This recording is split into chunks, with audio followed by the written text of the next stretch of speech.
Politics is all about choice between bad and वर्स।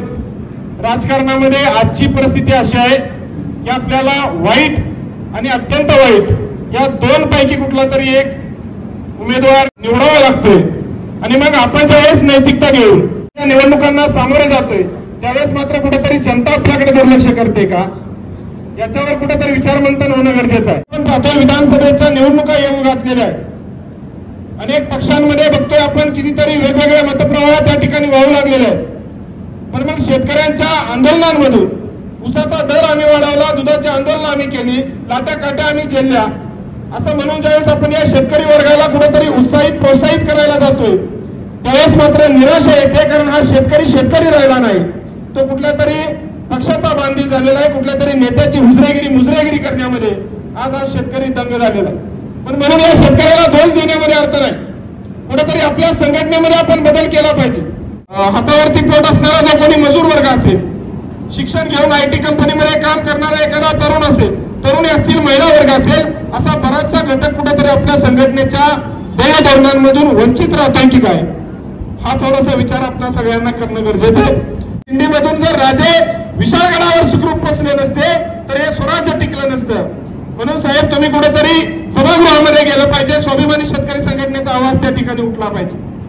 परंतु राजांना त्या पावनखिंडीमधून सही सलामत काढणाऱ्या बाजीप्रभू देशपांडे पुन्हा एकदा संघटनेमध्ये उभे करावे लागतील।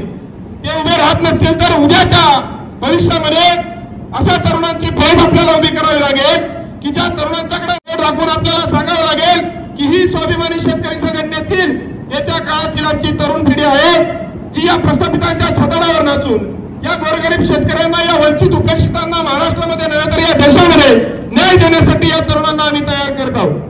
गर्जित गारद्यांच्या स्वामी रामशास्त्री मेल्या विना मर्याला आता उपाय नाही। आज आपण ज्या काही राजकीय परीक्षेतून जात आहे कुठेतरी संघटनेला त्याच्यामध्ये रिफ्लेक्शन करणं गरजेचं आहे। स्वाभिमानी शेतकरी संघटनेचं काम खऱ्या अर्थानं जमीन असणारे काम आहे। शेतकऱ्यांच्या आर्थिक, कौटुंबिक म्हणजे भाकरीची लढाई, टोपल्याची लढाई लढणारे आपण सगळे मावळे आहोत, पण कुठेतरी ब्रँडिंग करण्यासाठी, त्याचा प्रचार प्रसार करण्यासाठी आपण कमी करतोय। आणि आजच्या राजकीय बदलणाऱ्या परिस्थितीमध्ये संघटनेच्याही ध्येय धोरणामध्ये काहीतरी बदल करून बदलत्या काळानुसार, तरुणांच्या आवडीनिवडीनुसार, शेतकऱ्यांच्या बदलत्या गरजांनुसार थोडंसं आपल्यालाही आपल्या संघटनेतल्या ज्या काही गोष्टी आहेत त्या कस्टमाइज करणं गरजेचं आहे।